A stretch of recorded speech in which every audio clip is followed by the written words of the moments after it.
The first thing you want to do with learning to activate your glutes properly is to first experience what it feels like in a bridge and to pay attention to what muscles are actually holding you there. So you just lay on your back, feet on the floor, knees bent.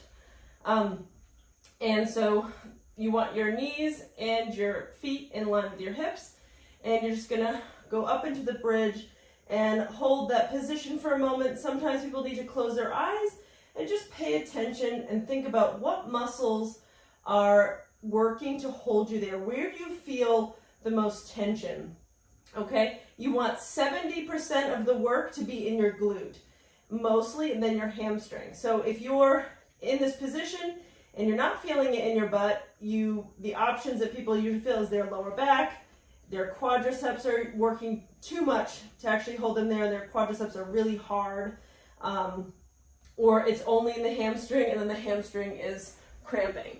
So what we want to do is work on activating that pattern so that the majority of the workload is in the glute and then the hamstring, and then the other muscle groups will be also supporting it, but you really primarily want to be in the glutes, secondarily hamstrings. So using a band for resistance is actually going to help assist you in this process. So put the band around your knees. So this exercise specifically is to train the activation pattern. So we want to do it very specifically. Knees and ankles in line with the hips. When you push out against the band, think about tightening the back of the hip and have that ability to open up the knees come from shortening the glute. So what you want to do here is, before you even move, actually tighten up the glute a lot. What people kind of do as a compensation is they'll excessively pelvic tilt. I don't really want you to do that.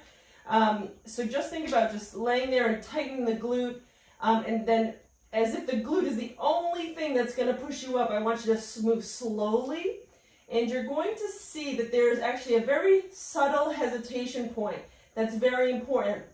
When your glutes are weak, there's going to be a point as you're elevating that the glute says, that's all that I've got, and you're going to have this neurological kind of shift into compensations, and that's when the other muscle groups will take over. So wherever that hesitation point is, whether it be just this immediately as you lift off the ground, halfway up, or any place in between, you want to pause at that place where you still have primary glute activation and you haven't moved beyond that and had compensations activate.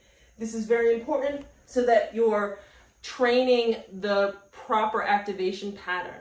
When you get to that hesitation point, you're going to actually hold it for 10 seconds without moving, but encouraging that glute to contract more. You're going to go down and rest for 5 seconds. So that 10, 5, 10, 5. Shoot for doing like 2 sets of 10. You should be working so hard to really activate those glutes, and if they're weak, you should be really feeling it by the end.